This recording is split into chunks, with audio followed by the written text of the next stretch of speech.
গোটা বিশ্বের সব পীর সাহেব যদি এক গ্লাস পানির মধ্যে দোয়া পরে ফু দেয়, গোটা বিশ্বের সব ইমাম সাহেব যদি, খতিব সাহেব যদি এক গ্লাস পানির মধ্যে দোয়া পরে ফু দেয়, আর আপনার আম্মা শুধু সুবহানাল্লাহ বলে যদি আরেক গ্লাস পানির মধ্যে ফু দেয়, আপনার মায়ের দোয়াটা মুহূর্তে আল্লাহর দরবারে কবুল হয়ে যাবে। বিড়ালের মতো 500 বছর বেঁচে থাকার কোনো লাভ নাই, সিংহের মতো এক ঘন্টা বাঁচতে চাই।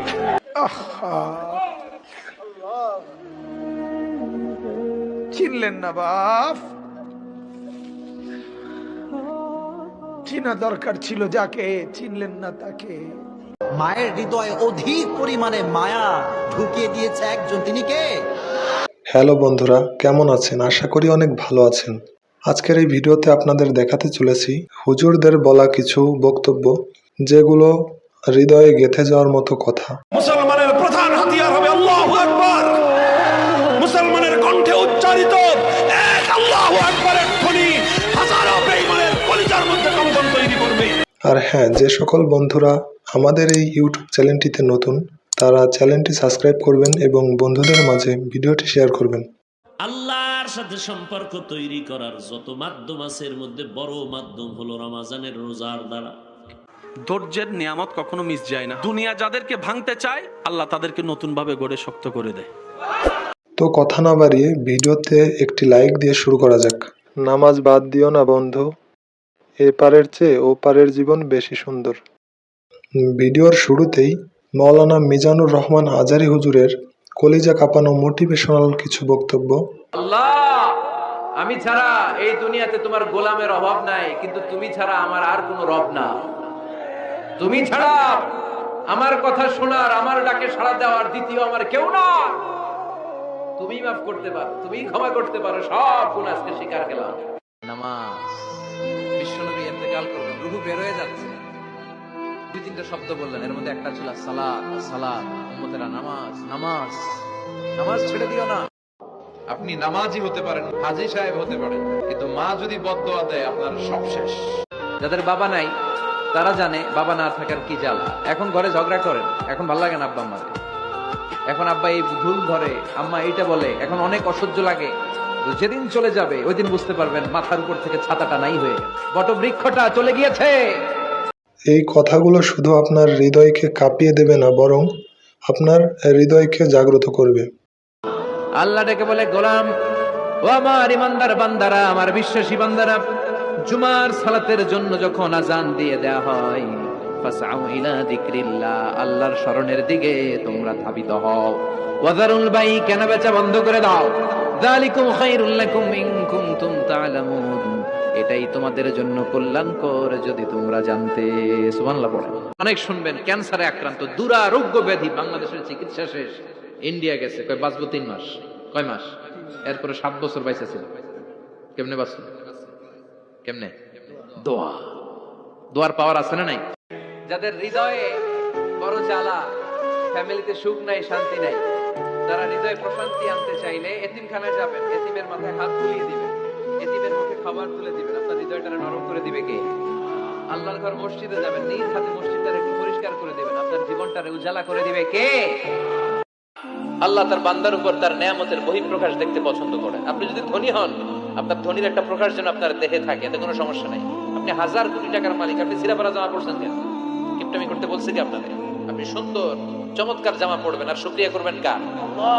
মনে রাখতে হবে, the grief isn't permanent, the struggle isn't permanent। এই পৃথিবীর কোনো দুঃখ, কষ্ট, সমস্যা এটা পার্মানেন্ট নয়। সমস্যার পরে সমাধান আছে, দুঃখের পরে আনন্দ আছে। নেক্সট, মুফতি আনিসুর রহমান আশরাফি হুজুরের কিছু বক্তব্য। কেন মৃত্যু যন্ত্রণা হবে, জান কবজের কষ্ট হবে কার? আল্লাহ বলেন কেন? এই ফালা সাদ্দাকা ওয়ালা সাল্লা, আল্লাহ বলেন কারণ হলো সে আমি আল্লাহর কথায় বিশ্বাস করে নাই, আমি আল্লাহর উপরে বিশ্বাস করে নাই, এবং ওয়ালা সাল্লা, 5 ওয়াক্ত নামাজ আদায় করেনি। আসমান, জমিন, চন্দ্র, সূর্য, গ্রহ, নক্ষত্র, আলো, বাতাস, রোদ, বৃষ্টি, আগুন, পানি, খাদ্য, খাবার, স্ত্রী, সন্তান, ঘর, পরিবার, এই মালিকের সব কিছু ব্যবহার করে নাফরমান সেই মালিকের কয়টা তাসবিহ, কয়টা দোয়া, কয়টা সূরা ঠিক মতো শুদ্ধভাবে পড়তে পারো না, তোমার মতো নিকৃষ্ট নাফরমান অকৃতজ্ঞ আর কে হইতে পারে না। আমারে যে উহুদের ময়দানে দান দান শহীদ করে রক্তাক্ত করছে, তুমি শোনো নাই? আমি যে 14 দিন পেটে ক্ষুধার তাড়নায় পাথর বাঁধছিলাম উম্মত, তোমার মনে নাই? একবারও শোনো নাই আমার ক্ষুধার কষ্ট, আমার পিঠের ব্যথা, আমার দাঁতের ব্যথা, আমার কাঁধে 2টা কড়া ঢুকে গেছে উম্মত। আমার ঘরে 3 মাস আল্লাহর নবীর স্ত্রী আয়েশা বলছে, আল্লাহর কসম উম্মত, নবীর স্ত্রী বলছে এক ফোঁটা চুলায় আগুন জ্বলে নাই। নওজোয়ান আপনারা বলেন বাপ, আজকে যাদের 1 বছর 6 মাস 2 বছর কোনদিন ফজরের নামাজ পড়েন না, দিনের পর দিন রাতের পর রাত যায়, এভাবেই 6 মাস, এভাবেই 1 বছর, এভাবেই 2 বছর, আপনি জানেনও না ফজরের ওয়াক্ত হয় কখন। যাকে আল্লাহ ফজরের নামাজ ছুটার পরে জোহরের নামাজ পড়ারও তৌফিক দিল না, জোহর ছুটবার পরে আসর পড়ারও তৌফিক দিল না, আসর না পড়ার পরে মাগরিবের নামাজ পড়ারও তৌফিক দিল না, নাফরমান, এটাই তোমার উপরে সবচেয়ে বড় শাস্তি। আল্লামা দেলোয়ার হোসেন সাইদি হুজুরের কিছু চমৎকার বক্তব্য। আবার কবে দেখা হবে আমি জানি না, তবে একটা দাবি করে যাব, আমি সাইদি আল্লাহর এক নগণ্য গোলাম। যেদিন আপনাদের কাছে খবর হবে সাইদি পৃথিবী থেকে বিদায় হয়েছে, আমি আপনাদের কাছে শুধু দোয়া চাইব, আপনারা প্রাণ ভরে আমার জন্য দোয়া করবেন। এই কথাগুলো শুনলে চোখে পানি চলে আসে। আসলে আমরা এই রকম সাহসী বক্তাকে আমরা হারিয়ে খুবই শোকাহত। আল্লাহ পাক উনাকে জান্নাতুল ফেরদাউস নসিব করুন, আমিন। আমি আমার সমস্ত শক্তি দিয়া, হৃদয়ের সবটুকুন শক্তি নিয়ে বলছি, আমাদের পরিচয় বাঙালি নয়, আমাদের পরিচয় মুসলমান। আবু তোহা মোহাম্মদ আদনান হুজুরের কলিজা কাঁপানো মোটিভেশনাল কিছু বক্তব্য। তাকদীরে যে ব্যক্তি বিশ্বাস করে না সে ব্যক্তি হতাশ হয়। যা কিছু হচ্ছে আমাদের জীবনে সবই তাকদীর, এর বাইরে একটা মানুষও যেতে পারবে না। আল্লাহ বলছেন টেনশন করো না, কষ্ট পেও না, তোমার রব তোমাকে ছেড়ে দেননি। ওয়ালা সাউফা ইউতিকা রাব্বুকা ফাতারদা, তোমার রব তোমাকে শীঘ্রই দান করবেন আর তুমি সন্তুষ্ট হয়ে যাবে। আমাদেরকে আল্লাহ রাব্বুল আলামিন তার রহমত থেকে নিরাশ হতে বারণ করছেন। যে যত পাপ করেছে জীবনে, যদি একটা বার কেউ যদি আল্লাহ পাককে মন থেকে ডাকে, চোখ দিয়ে ঝরঝর করে পানি পড়ে, আল্লাহ পাককে বলে, সিজদায় গিয়ে পড়ে আল্লাহকে বলে রব্বিক ফিরলি, আল্লাহ আমাকে মাফ করুন, তার মনের মধ্যে যদি সততা থাকে, মন থেকে যদি সেই কথাটা বলে থাকে, আল্লাহ পাক শুধু তাকে ক্ষমাই করবেন না, তার সমস্ত গুনাহগুলোকে আল্লাহ নেকি দিয়ে পরিবর্তন করবেন।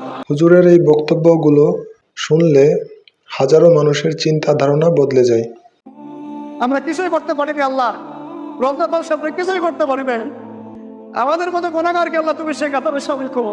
পুরো রমজানে আমরা আমাদের গাজার ওয়াহিদের জন্য কিছুই করতে পারি নাই, একটা টাকা সাদাকা পৌঁছাতে পারি নাই, ওদেরকে একবার খাবার দিতে পারি নাই, রমজান আমরা কোরআনের হক আদায় করতে পারি নাই, খাস করে তওবা করতে পারি নাই, তাহাজ্জুদ ভালো করে করতে পারি নাই, তারাবি ঠিক মতো করতে পারি নাই, রোজা রেখেছি বদপতা রোজা রাখার মতো, তাও তোমার ক্ষমা, তোমার দয়া, তোমার রহমতে আজকে আমাদেরকে ক্ষমা করো। একটা কথা বলি, যখন আপনার হৃদয়ের মধ্যে নূর আসবে আল্লাহর পক্ষ থেকে, আপনি দেখবেন আপনি এমন কিছু বুঝতে পারছেন যেটা 8-10 জন পারছে না, আপনি এমন কিছু শুনবেন, এমন কিছু দেখবেন যেটা 8-10 জন দেখবে না। সৈয়দ মোহাম্মদ মোকাররম বাড়ি হুজুরের কিছু বক্তব্য। যতক্ষণ দিতে পারবেন ইউ আর দ্য বেস্ট। 2টা দিন দেওয়া বন্ধ করেন, তোর মতো আকাই মার কেউ নাই। কি কইরা তরাই ফেলছস, কি এমন উপকার করেছস, আর আল্লাহ হচ্ছে বান্দার জন্য এমন ছোট্ট ছোট্ট নেক আমল পর্যন্ত আল্লাহ পাক হিসাবের মধ্যে রেখে দেয়। এই মুহূর্তে আপনার মনে যার প্রতি রাগ আছে, ক্ষোভ আছে, আল্লাহর দিকে তাকায় সবাইকে আল্লাহর বান্দাদেরকে মাফ করে দেন, বলেন আমিন। মাফ করতে পারেন না পারেন, অন্তত মুখে তো একবার বলি আমিন। হ্যাঁ, হুজুরের কণ্ঠস্বর আর শুধু ওয়াজ বা বক্তব্য নয়, সময়ের বিরুদ্ধে দাঁড়ানো এক একটা ঘোষণা।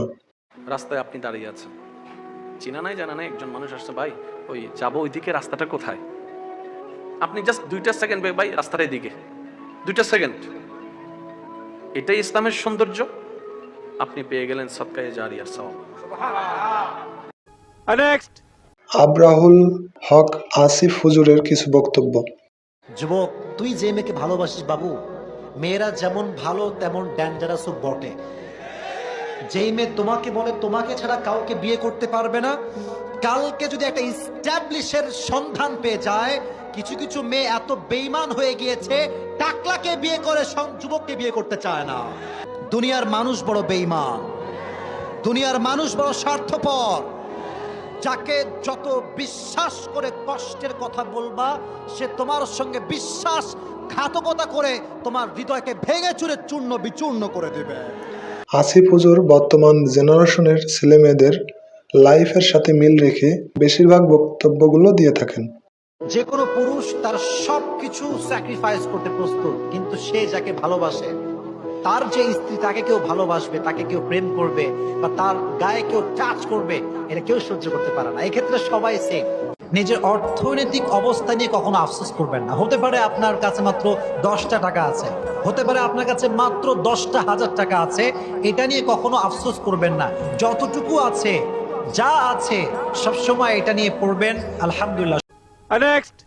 আল্লামা মামুনুল হক হুজুরের কিছু বক্তব্য। একটা মাত্র জীবন দিছো, আর ওই একটা জীবন দিয়ে আল্লাহ তোমাকে কিভাবে দেখাবো যে আমি তোমাকে আর তোমার দিনকে কতটা ভালোবাসি। তুমি আমাকে 1000 জীবন দান করতাম, একটা একটা করে জীবন তোমার জন্য উৎসর্গ করে তোমার বান্দা আব্দুল্লাহ বিন হুযাফা দুনিয়ার সামনে প্রমাণ করে দিত ইমানদারের কাছে ইমানের দাম কত বেশি। তুমি জালিমের জিন্দানখানায় গিয়েও যদি হকের ঝান্ডা ধরে রাখো, তুমি দুর্বল অবস্থাতেও যদি হকের পথে অটল আর অবিচল থাকো, দেখবে এক সময় বাতিল মাথা নোয়াতে বাধ্য হবে, হকের ঝান্ডায় সমুন্নত হবে ইনশাআল্লাহ। আল্লামা মামুনুল হক হুজুরের এ কথাগুলো শুনলে গায়ে কাঁটা দিয়ে ওঠে। খুব ভালো করে শুনে রাখো, আমরা বাঁচলাম না মরলাম এটা আমাদের কাছে গুরুত্বপূর্ণ কোনো বিষয় নয়। আমাদের কাছে গুরুত্বপূর্ণ বিষয় হলো যতদিন বাঁচবো আল্লাহর জন্য বাঁচবো। আল্লাহর জন্য যখন জীবনের চেয়ে মৃত্যুকে শ্রেষ্ঠ মনে করব, তখন জীবনের চেয়ে মরণ আমাদের কাছে প্রিয় হয়ে যাবে। ইলিয়াসুর রহমান জিহাদি হুজুরের কিছু বক্তব্য। মানুষরে এই কোরআন তোদের মধ্যে দিছি, এই কোরআন আমি পাহাড়ে দিতে চাইছিলাম, পাহাড় নেয় নাই। আসমানে দিতে চাইছিলাম, আসমান নেয় নাই। আমি ইলিয়াসুর রহমান জিহাদি 12 বছর বয়সে মা হারাইছি। আমার কথা তোমরা ইউটিউবে বহুত শুনছো রে ভাই। আমার মা গোপালগঞ্জের মাটির নিচে ঘুমিয়েছে। ও ভাই, 12 বছর বয়সে আমার মা বলেছিল, ইলিয়াস রে, মাদ্রাসাটা কোনোদিন ছাড়িস না রে বাবা। আমি মা তোরে তোদের দাবি ছাইরা দিলাম। হাফিজুর রহমান সিদ্দিক হুজুরের কিছু বক্তব্য। ঘুমের সময় ওযু করিয়া ঘুমাও, ডান কাতে ঘুমাও, নবীর নামে দরুদ পড়ে ঘুমাও। 1000 বার যদি বান্দা দরুদ পড়ো সাল্লাল্লাহু আলাইহি ওয়া আলিহি ওয়াসাল্লাম, আল্লাহর নবী বলেন তোর মরণ হবে না, মরণ হবে না, জান্নাতের খাতায় নামটা না লেখা পর্যন্ত। আল্লাহর কাছে তওবা করে নাও। আজকে এত মানুষ মোনাজাতে কান্না করে, তোমার চোখে পানি আসে না কেন? একমাত্র কারণ আল্লাহ তোমার গুনার কারণে বেজার, তোমার মা বাবা বেজার। এখনো সময় আছে, মা বাবার দোয়া নিয়ে সামনে আগাও। নামাজ ছাড়বা না, বেপরদায় চলবা না, মা বাবার সাথে বেয়াদবি করবা না। যে কথাগুলো শুনলে মন ছুঁয়ে যায়। ও আল্লাহর বান্দার, আজকে এখানে হাজির হয়েছো, মোনাজাতের পরে অনেকে ঘরের দরজায় গিয়া দেখবা মা তোমার অপেক্ষা করে, বাবা অপেক্ষা করে। আবার একদল সন্তান এখানে আছে যাদের বাবাও নাই, মাও নাই। মুফতি নজরুল ইসলাম কাশেমি হুজুরের কিছু বক্তব্য। হায়, ও জানে না ওর সেজদায় যে আরশ কাঁপে, ওটাও জানে না। যদি জানতো তো এলাকা কাঁপাইতো না, যদি জানতো তো জমিন কাঁপাইতো না। ও সেজদা দিতে থাকতো আর আরশকে কাঁপাইতে থাকতো।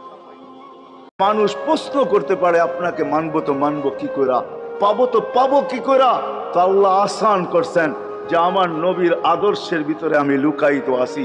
ফুলের ভিতরে যেরকম ঘেরান লুকায়িত থাকে, আমার নবীর আদর্শের ভিতরে আমি লুকায়িত। নবীর আদর্শ মানতে থাকবে, আমাকে পাইতে থাকবে। মৃত্যু যার কাছে পয়লা আসতে হয়েছে, আল্লাহ নিজে বলছেন মালাকুল মউতকে, বন্ধুর কাছে যাবে, অনুমতি দিলে ঢুকবে, নাইলে ঢুকবে না। আজকের এই ভিডিওটির শেষ পর্যায়ে চলে আসলাম। দেখা হবে পরের নতুন কোনো ভিডিওতে। আর এরকম আনকমন নতুন নতুন ভিডিও পেতে আমাদের চ্যানেলটি সাবস্ক্রাইব করুন। আপনি কি ধরনের ভিডিও পছন্দ করেন কমেন্ট করে জানান। চেষ্টা করব পরবর্তীতে আপনাদের কমেন্ট অনুযায়ী ভিডিও নিয়ে আসার। সেই পর্যন্ত ভালো থাকবেন, ভালো রাখবেন আপনার চারপাশ। ভিডিওটি শেষ পর্যন্ত দেখার জন্য ধন্যবাদ।